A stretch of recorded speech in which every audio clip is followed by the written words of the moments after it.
The apparent collapse of the Soviet Union continued apace in the weeks after the abortive coup attempt, when the tanks failed to roll into the Baltic republics, Belarus and Ukraine, and the independence of Estonia, Latvia and Lithuania was now recognised by the USA. The small Republic of Moldova was the next to declare its independence on the 30th of August, followed a day later by the Central Asian republics of Kyrgyzstan and Uzbekistan, with Tajikistan a little over a week later. Even in Russia itself, the outward reminders of communism were being swept away. After the flag had been changed back to the old Tsarist banner, the cities of Sverdlovsk and Leningrad reverted back to their old names of Yekaterinburg and St. Petersburg, respectively. The Congress of People's Deputies of the Soviet Union, the House of Government established by Gorbachev's reforms in 1989, dissolved itself, returning authority to the Supreme Soviet and a new State Council composed of President Gorbachev and the leaders of the Soviet republics, the ones that were left anyway, and would replace the office of Vice President after the last occupant of that job had tried to depose his boss. And as federal Yugoslav troops continued their advance into Croatia, the Southern Republic of Macedonia declared its independence. While historically the area had been a byword for complicated ethno-national issues, by 1991 there was a relatively small Serbian population compared to, say, Croatia, and there was relatively little controversy about its secession from Yugoslavia, except for the little matter of its name. The ancient kingdom of Macedon, led among others by Alexander the Great, included much of the land of modern Macedonia, as well as northern Greece. The modern Greek Republic already contained the regions of Central Macedonia, Western Macedonia and Eastern Macedonia, and the government took a dim view of a new nation on their border apparently claiming to be Macedonia. And the BBC in London aired a day of programming commemorating their old Lime Grove studios, which had been closed the previous month. One serial recorded there, An Unearthly Child, was the beginning of long-running sci-fi series Doctor Who, which had been put on hiatus by the BBC at the end of its 1989 season and was by the summer of 1991 widely accepted to have just been quietly cancelled. Hollywood bade farewell to Frank Capra, who died at the age of 94. Capra had made his name during the 1930s with movies such as It Happened One Night, Mr. Deeds Goes to Town, You Can't Take It With You, and Mr. Smith Goes to Washington. When World War II arrived, he signed up with the US Army Signal Corps and produced propaganda films such as the Why We Fight series.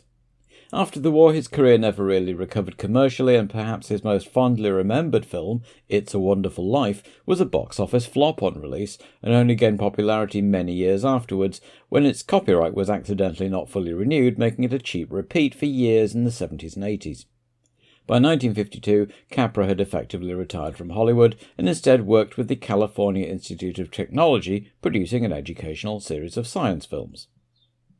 In the world of Formula One, meanwhile, while the silly season was in full swing as more pieces were put into place for 1992, and rumours ran rife, the biggest talking point was not something for the future but for right now, because when Jochen Neerpasch and Willy Weber arrived at Jordan after the Belgian Grand Prix to negotiate Michael Schumacher's contract, it was without the man himself in tow who'd pleaded sick, but with Julian Jacobi instead, the manager of both Ayrton Senna and Alain Prost. Together, they presented their own version of the contract, which was, shall we say, significantly at variance with the one Jordan had in mind. Promising as the Jordan car was, Schumacher's people had got wind that Jordan would probably be using the not exactly highly rated Yamaha V12 engine next year, and if they wanted Schumacher to already be a top driver when Mercedes entered Formula One properly in 1993 or 94, they would have to avoid committing him to driving with the team in 1992. In fact, Schumacher wasn't sick at all, but was over in Whitney having a seat fitting with Benetton, and because 3 into 2 won't go, Flavio Briatore sacked Roberto Moreno, quote, for physical and moral incapacity to drive, and signed Schumacher to a 5-year contract with the clause that if Mercedes entered Formula One, they had first dibs. And then all hell broke loose. Eddie Jordan filed a lawsuit in London because he had a letter of intent from Schumacher. Roberto Moreno appealed to the commercial court in Milan, neither of which got anywhere.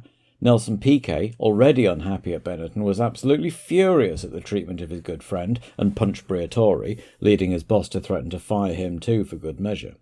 By this time, the teams were starting to arrive in Monza for the race, so Bernie Eccleston called a meeting at the Villa d'Este on Lake Como, with Eddie Jordan and Ian Phillips in the Irish camp, Flavio Briatore and Tom Walkinshaw in the Italian camp, and Moreno and Schumacher hanging around like spare parts waiting on the result. Which was, late in the night of Thursday the 5th, that Benetton would sign Schumacher, with Moreno paid $500,000 in compensation and taking over the vacant Jordan seat, for which Eddie would relieve him of the bulk of that compensation. Schumacher and Benetton were happy, Jordan and Moreno less so, but satisfied that they got the best deal they were going to get. Needless to say, though, all this had left a very nasty taste in quite a lot of mouths, even those not directly involved. It's rare to find Senna and Piquet agreeing on anything, but they were both vocal in their outrage at the treatment of their fellow countrymen and its implications for everybody else's job security. Following his earlier outburst, Piquet had been quieter. This was his 200th Grand Prix, and there was supposed to be a celebration, but Briatore threatened to cancel it if he kept shooting his mouth off about Moreno. It went ahead, but there was a somewhat tense atmosphere, probably not helped by McLaren putting out a cheeky press release that they were delighted to confirm that they were running the same drivers as last race. In fact, about the only positive PR story for Benetton over the weekend was that Sandro Nannini was back in the paddock, having regained the use of his right hand after his terrible helicopter accident a year ago. He still had a long way to go before being able to resume competitive motorsport, but it was good to see him back. Cesare Fiorio was back in the paddock too, 4 months after being ousted at Ferrari, nominally at Monza as a guest of Frank Williams to promote a new joint venture, a crack at the blue ribbon with a new super yacht, the Destriero.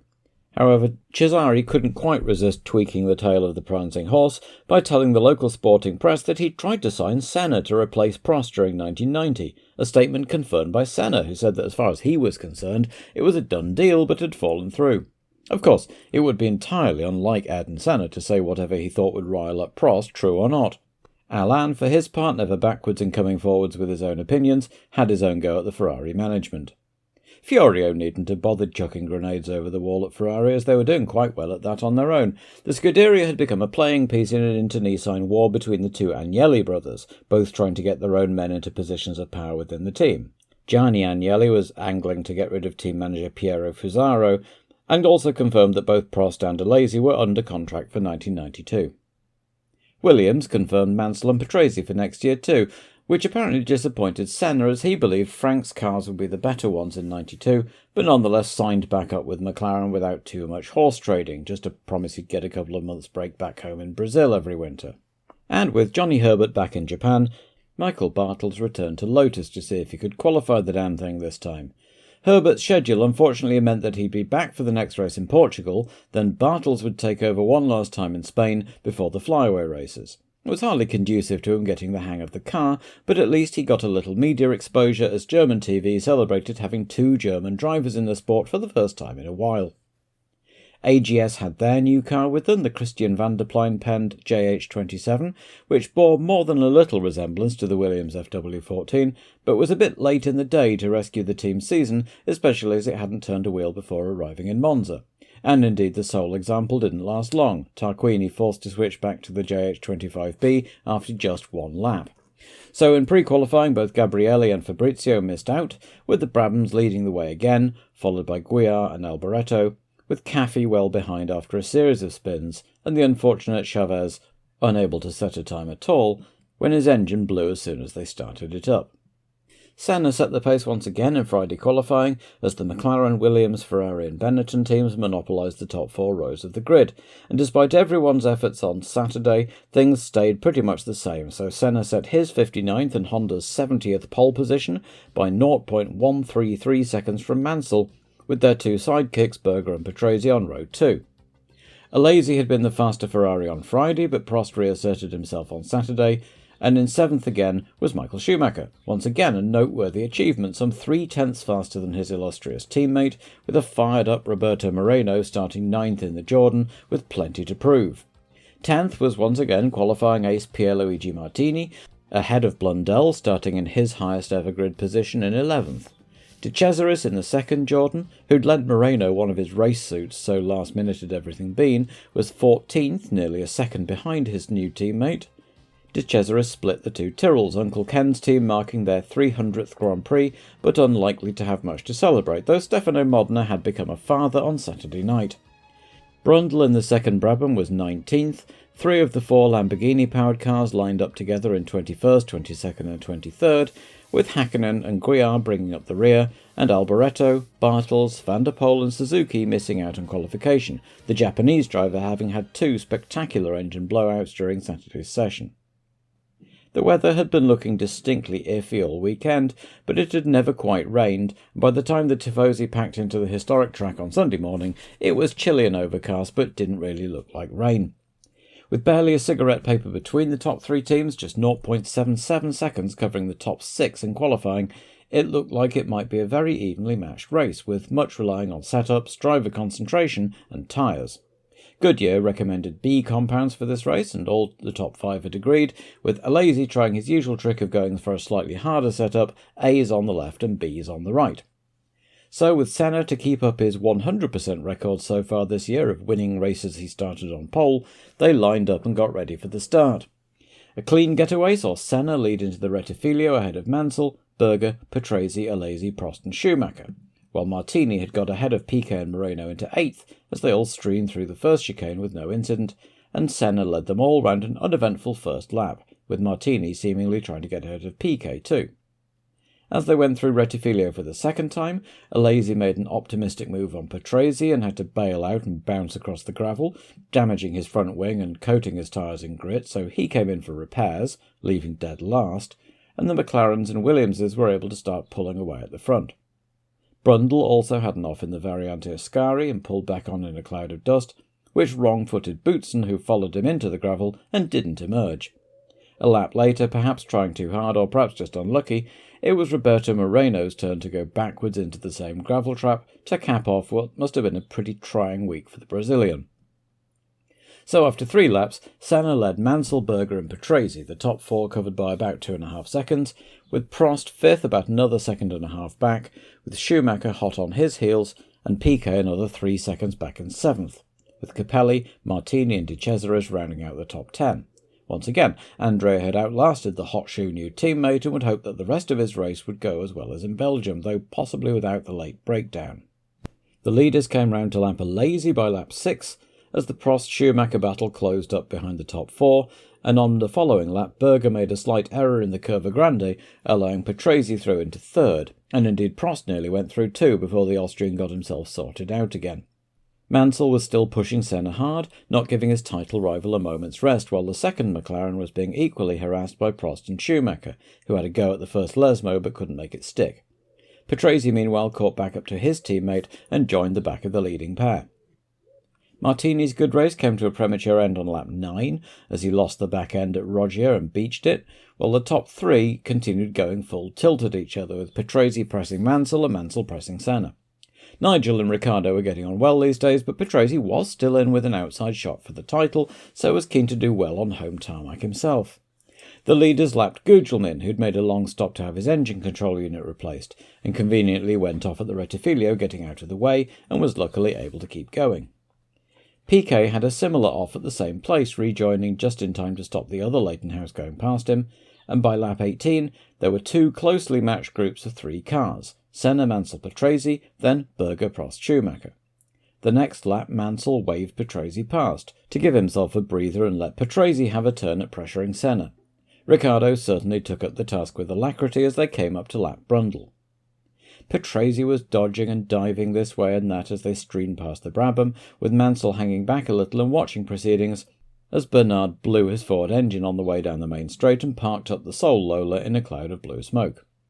Patrese was on the raggedy edge trying to get past Senna, but that McLaren was still just too fast in a straight line and just too wide in the corners. For lap after lap the Italian threw everything but the kitchen sink at Senna as the race approached half distance. Finally, on lap 26 as they approached Ascari, he got alongside and threw into the lead. In the absence of much chance of a Ferrari leading, the fans were on their feet cheering as Mansell now also lined up for a go. An Italian and a former Ferrari hero sticking it to the McLarens would do them just fine. but it only lasted one lap before Patrese' semi-automatic gearbox went haywire and tipped him into a spin at the Ascari chicane, rejoining third, but now with Berger and co. right on his heels as he tried to get his momentum back. So without his stalking horse, Mansell took up the cudgels once again and right away was looking left and right for a way past, nearly making it through at the entrance to Parabolica as Patrese' gearbox gave up the ghost entirely. Pirro and Guiar were having their own private battle, and the leaders were stuck behind the Fonmetal for half a lap, while Alesi's race ended once again in a haze of engine smoke, this time at the Parabolica, allowing him to roll into the pits to retire. The leaders had by now got past 13th placed Pirro and Blundell too, but try as he might, Mansell could just not find a place to get past. And behind them Prost was chasing Berger just as mercilessly, the Austrian struggling with oversteer but still with enough grunt to stay ahead. As they went into the Rettifilo at the start of lap 33, Senna locked up and flat-spotted his front left tyre, but still managed to make his car wide enough to keep Mansell behind. On lap 34, more brake smoke and both tyres flat-spotted, and as they came round into the Curva del Seraglio, Mansell took his chance and pounced, going through into the lead, while Senna peeled in to have his wrecked tyres replaced. A cracking 6-second stop put him back out fifth between Schumacher and Piquet, with just under 20 laps left to maximise his points haul. But off-camera, Prost had got past a fading Berger and was now reeling Mansell in, and suddenly the Tifosi scented an unlikely Ferrari win. Meanwhile, Senna had motored up behind Schumacher, as the novice had the unenviable task of lapping Olivier Guiar, still plugging away in 14th. In the end, though, it was Senna who was cut up by the Fonmetal going through Parabolica, and angrily chopped across in front and shook his fist. Piquet came in for new tyres from 6th, promoting de Cesaris into the points, as Senna finally got past Schumacher and set off in pursuit of Berger, Prost and Mansell. So on lap 40 of 53, Mansell led Prost by 12 seconds as the leading Williams and the chasing number 1 McLaren traded fastest laps. Berger naturally proved no obstacle to Senna's pursuit, while Piquet was charging on fresh tyres, running 8th and setting fastest lap in his pursuit of Capelli and de Cesaris in the points.